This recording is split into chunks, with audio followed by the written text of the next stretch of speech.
This is FYI News 13, brought to you by SSPTV and the Hazleton Standard Speaker. Luzerne County's DA weighs in on the spike in crime in our area. Good evening and thank you for joining us at FYI. I'm Lisa Sugart in for Ken Cara. Well, what can be done to stop the violence in communities like Hazleton? Today I sat down with Luzerne County District Attorney Stephanie Salavantis to get her reaction to the increase in crime in our city. The city of Hazleton is seeing an increase in violence. Here to talk about it is Luzerne County District Attorney Stephanie Salavantis. DA Salavantis, what can be done? We're seeing shootings, we're hearing gunshots fired on a pretty regular basis. What's going through your mind when you hear about this? It's heart-wrenching. This is Luzerne County, the place that I grew up, and that law enforcement has grown up and has family here. We have worked very hard to try to decrease the violent crime going on in our communities. It just seems to not end, and it's actually frustrating to law enforcement. But we are doing everything in our power to work together, the different agencies coming together and trying to target these violent I call predators on our streets. I know, you hear posts, you see posts on Facebook, you hear people talking, they go, we need more police on the streets, we need more people in the district attorney's office. It takes money, we don't have the money. I agree with you, it does. It takes money to put these bodies in these positions. And it would be very helpful to have more law enforcement on our streets, more attorneys to assist in the district attorney's office. But where are we going to find that money? So we're trying to become more creative here in Luzerne County and trying to find ways where the agencies can work together in targeting these criminal organizations. And trying to send the message out that we're not going to give up, we're going to fight for our streets. And that's what we're doing every day. Recently, United States Senator Bob Casey coming to the aid of the police departments and the district attorneys and that, saying that we need more of the cops grants that help put more feet on the ground in the communities. What was going through your mind when you saw the support from the senator? When the senator actually called me and asked if I would be involved in that press conference, it was wonderful because it felt like someone was actually listening to us and seeing where the state we're in at this point in Luzerne County. And he's willing to step up and say, we need to fight for law enforcement. If we don't fight for law enforcement, where are we going to end up? And he discussed if they cut the cops grant, it cuts law enforcement. The little law enforcement we have right now, he would like to see an increase in the funding going to putting more boots on the streets.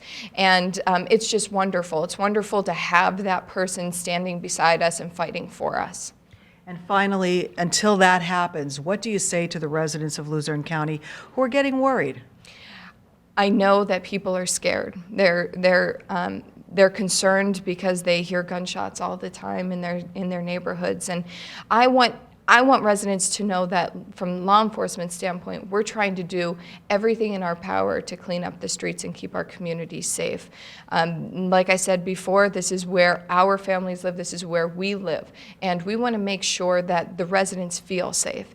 We're trying different things, but also I think it's very important, and I always go back to being a member or being involved in Crime Watch and being supportive of law enforcement and providing law enforcement with the resources they need, meaning calling in when you hear certain things going on in your community or you see someone that shouldn't be in your neighborhood. Let law enforcement know because that adds to their ability to investigate the information that they could put together to keep the bad guys off the streets. We need to work together as a team, and that's really what I want the community to know. It's not just law enforcement fighting this battle, it's a community.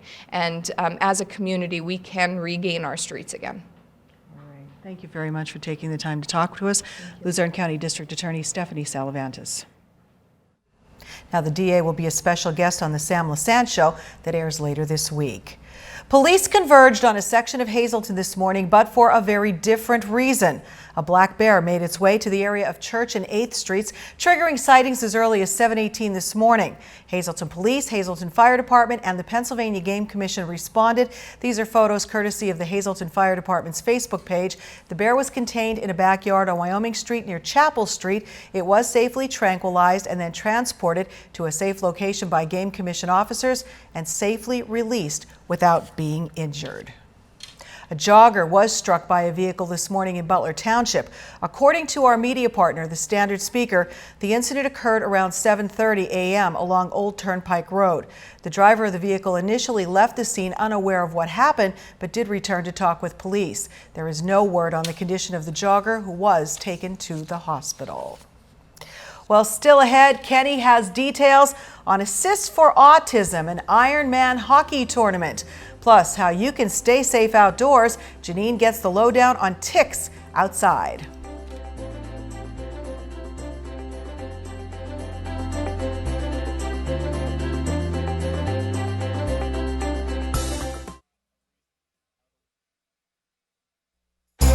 This is FYI News 13, brought to you by SSPTV and the Hazleton Standard Speaker. Every Tuesday, FYI presents Care for Kids to highlight the good works of Brandon's Forever Home, an organization created to raise awareness about children in foster care and their need for permanent loving homes. This week, Brandon's Forever Home sends sincere thanks to Eagle Rock Resort for donating 80 queen and king-size beds to local charitable organizations and people in need. Beds are being delivered across Luzerne and Schuylkill County. And tonight we have more on a special camp held last week in our area. FYI intern Aaron Harvey stopped by Campsite Junior. Most of us have seen and held a butterfly at some point in our lives. Some of the children at Campsite Junior did not have the opportunity to do so until Thursday. That's when Folks Butterfly Farm came to the camp. And what are these things on my chest called? They're for breathing, but what are they called? Do you remember? Spiracles. Spiracles. Good. What do I do with my antennas? Smell. Smell. Okay. And what kind of eye do I have? Compound. Compound. And that allows me to do what? See up, down, and all around. Up, down, and all around. Christy Good tells us how the children interacted with the butterflies. The goal here is we know that the children that we're working with are visually challenged, so the goal is to get them to be as interactive with everything that we're working on and to be able to feel things because they can't see it. Luke Snyder gives us his opinion on the butterflies. They felt kind of big. All right. And I kind of felt like they were kind of like a little bit smooth.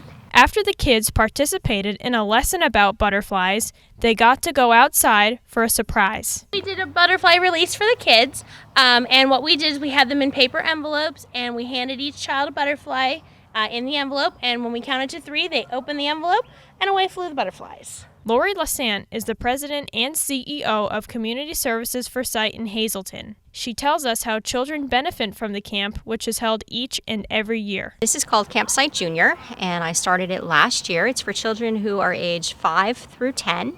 And what we do is we come out and we rent the Fairwood Music Camp facility, which is a great place for us to be. It's a nice, safe area. The kids have outdoor space.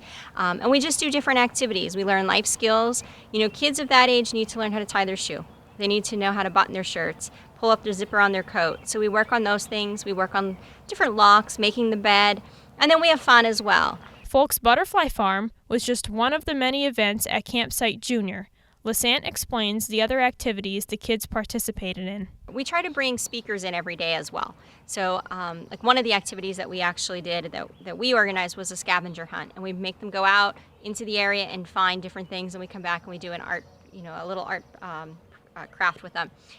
We had a local artist come in and teach them how to paint. We also had Junior Achievement from Pittston with us, telling us about a city and how a city is made and all the different things that local government has to do and how to save money and how to spend money. We have Nevin Baskin coming from the martial arts place in Hazleton, so he'll be with us. We have Young's Funny Farm is joining us tomorrow. We're going to have some different animals that the kids will get to play with. And we try to bring local folks in who can do different programs with us. Lily Morgan tells us what she found on the scavenger hunt. You're supposed to find some pine, a leaf, a stick, and some bark, and a pine cone. Christina Ramos shares with us some of her favorite parts of camp. Chicken Nugget Monday. We painted on canvases. I'm not more like a painting person. Campsite Junior managed to double its number of kids this year. We have kids this year from 5 to 9 that are participating. We doubled our amount of children this year over last year. And that's, like I said, it goes up to about age 10, and then we have a camp that we do later in the summer for older kids. For more information, you can call Community Services for Sight at 570-455-0421 or visit facebook.com/Community Services for Sight. Reporting for FYI, I'm Erin Harvey. Time now for FYI News 13 weather. We are almost halfway through the work week, and there's a look at what it was like earlier today. We did have that downpour that caught us off guard there for a while. Will the forecast cooperate for the rest of your week? Here's the forecast from the National Weather Service. For tonight, a slight chance of showers and thunderstorms after 3 a.m. Partly cloudy, low getting down to 69 degrees. More showers and thunderstorms likely tomorrow. Cloudy skies with a high around 80. More chance of rain and wetness on Wednesday night with cloudy skies at a low of 64.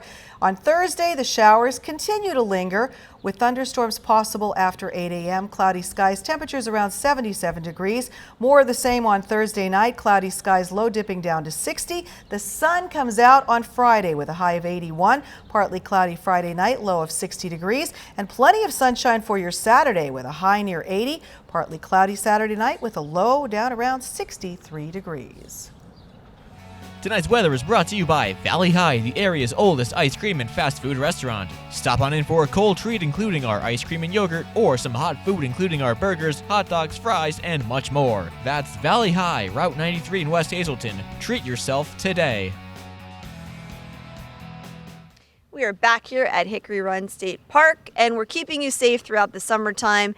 Today we are talking about ticks. I am deathly, Brian, afraid of the ticks. Every time I take my kids for a hike or a walk, I am spraying them, dousing them with DEET bug spray, because I know that this is a time of year when those ticks are out, and we want to really protect you from actually getting Lyme disease or any other diseases that come along with it. So first, let's talk about ticks and how we should prepare if we are going to be outside like we are today. Sure. Yeah, the ticks are out there. They're getting worse and worse, but it's not a reason to stay out of the woods. Certainly want to get out there and enjoy the scenery. A couple things you can do is, first of all, wear long pants when you're in the woods. Light colored clothing will help you spot the ticks easier than like a dark or black colored cloth.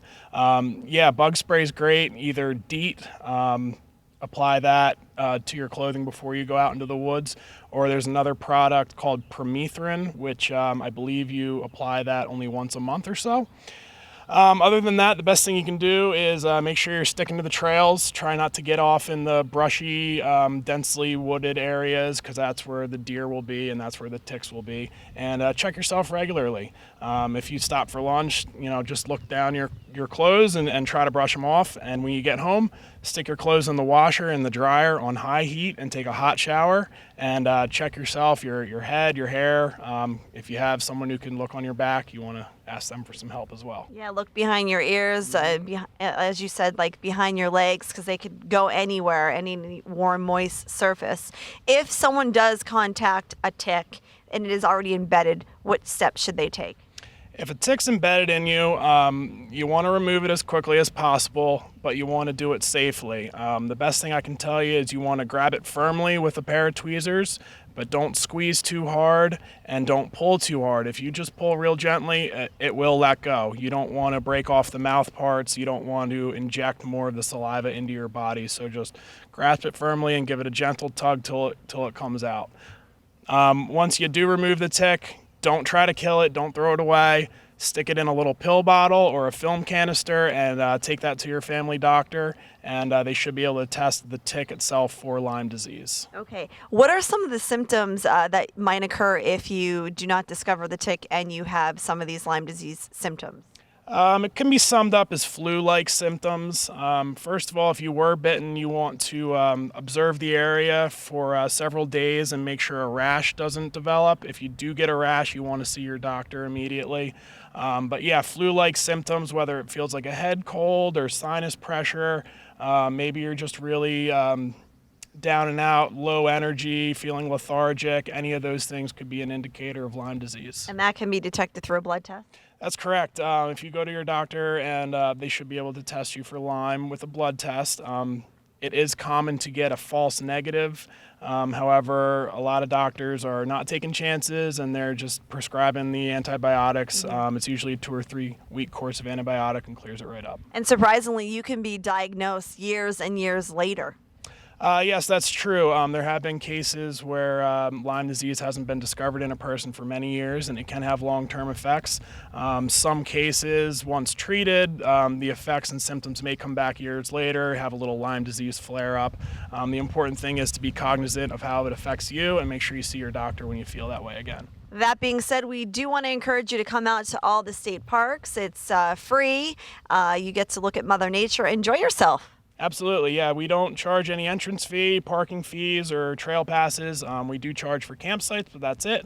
We're open 7 days a week, sunrise to sunset. Perfect. Well, thank you. Good advice here at the Nescopeck State Park area and also Hickory Run here in northeastern Pennsylvania.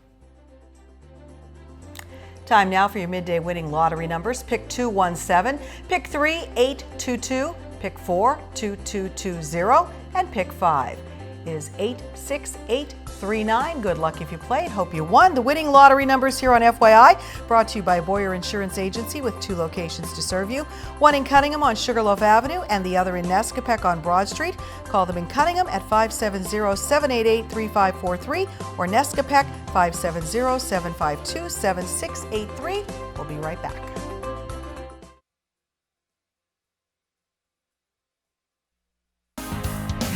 This is FYI News 13 Sports.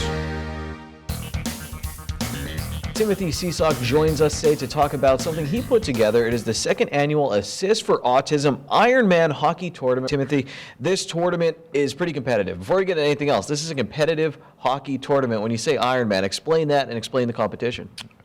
Last year was our first annual when we started the tournament, and an Ironman hockey tournament means that there's no substitutes. So a team is based on the amount of players that we need to fill a roster. So you're left with 1 goalie, 2 defensive men, and 2 offensive men. Okay, games usually go for 10 minutes, nonstop, no whistles, except for a goal. And it's a physical, draining, athletic competition. And by the end of the tournament, fatigue starts to set in, and that's where this whole Ironman concept really plays out. And this is going to be at the Hazelton Hockey Rink. That's a street hockey rink where the Hazelton Street Hockey League plays. Timothy, a part of that in the Adult League. And now, again, you're helping the Autism Cares Foundation. I don't know if you planned it out, but we're both kind of wearing blue right now, which is the colors for autism awareness. How did that come about? Why this organization?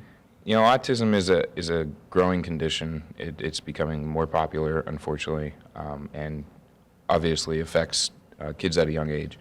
With the program that Hazelton has developed over the years with the hockey rink, with it being so driven to youth and to the kids, we thought autism was something that was in line with what the Hazelton hockey rink stood for.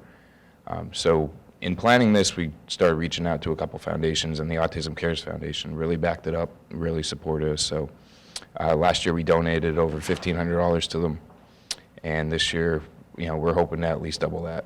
Now, you're adding a skills competition this year. Tell me about that a little bit. What's involved in the skills competition? Yeah, so we're kind of taking an hour break. Usually when the games are played, they're 10 minutes. So you have one team, there are 2 teams coming off the rink and 2 teams going right back on the rink, and we're blowing the whistle again. So it's nonstop. Teams are constantly getting ready. So we figured this year, let's take a break a little bit. We'll relax, and skills competition is going to include the hardest slap shot, so we'll have a radar gun down there. as well as an accuracy competition. There'll be some targets in the net, probably a fastest skater competition, and just good time to relax, cheer on people that aren't on your team, that sort of thing, and we'll have some type of award for everybody. It's nice. And if you're not into hockey, not a hockey player, you can help out too. Just show up. It's great to go down there and watch, check out the competition. Last year you guys had some tricky trays, food. There's different ways you can help out. You are looking for donations from area businesses. How can people help on that end? If they have a business, what are you looking for donation-wise?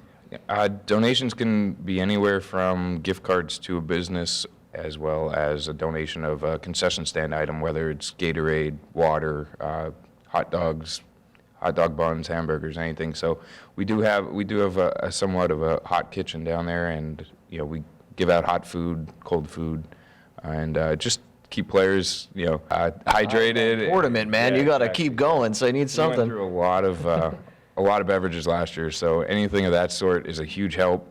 We're donating 100% of the proceeds to the Autism Cares Foundation, so we appreciate anything that anybody can give to us. People want to donate, give goods or money, reach out to you, Facebook group, how do they do that? Facebook is fine. Also, you could drop them off at 100 West Broad Street, Suite 200. That's where I work, Barry Eisler & Associates. I'm there day in and day out, so you can always drop something by there as well, and it'll make it to the tournament, and we appreciate anything that you can donate. If you get a chance, get down there. It's a great organization, something great to do to check out the hockey players in our area as well. Timothy, thank you for your time. Happy Wing Night. It's Wing Night at Bottlenecks. Get $2 off your order of wings or all-you-can-eat wings and boneless wings for only $14.95. Bottlenecks wings are voted best wings in the area year after year. Good evening, everyone, and here's tonight's social news. One announcement for this evening. Happy 82nd birthday to Anna Mumi. This wish comes with love from your daughter, Joanne. That's tonight's social news. News 13 would like to send sincere condolences to the family and friends of these recently departed. Eugene H. Hinkle of Weatherly. Arrangements are by the Philip J. Jeffries Funeral Home. Friends may call Wednesday from 6 to 8 p.m. Marjorie H. Kemper of Bloomsburg. Funeral is Thursday at 10 a.m. at the Heller Funeral Home. Friends may call Wednesday from 6 to 8 p.m. Margaret R. Bongrazio of Zion Grove. Service is Thursday at 7 p.m. from the Stauffer Bresnik Funeral Home. Friends may call Thursday from 5 to 7 p.m. William D. Keel of Whitehaven. Funeral is Thursday at 10:15 a.m. from the McCune Funeral Home. Friends may call Wednesday from 2 to 4 and 6 to 8 p.m. Wardell Mensinger Jr. of Ringtown. Arrangements will be announced by the Stauffer Bresnik Funeral Home. Anthony J. D'Alonzo III of Tamaqua. Funeral is Wednesday at 10 a.m. from the Lehman Family Funeral Service. Friends may call Tuesday from 5 to 7 p.m. Cecilia C. Ruggiero of Hazleton. Funeral is Thursday at 9:30 a.m. from the Joseph A. Moran Funeral Home. Friends may call Wednesday from 6 to 8 p.m. And Thomas Urinovich, formerly of Freeland. Graveside service will be held Wednesday at 11 a.m. in the St. Anne Cemetery.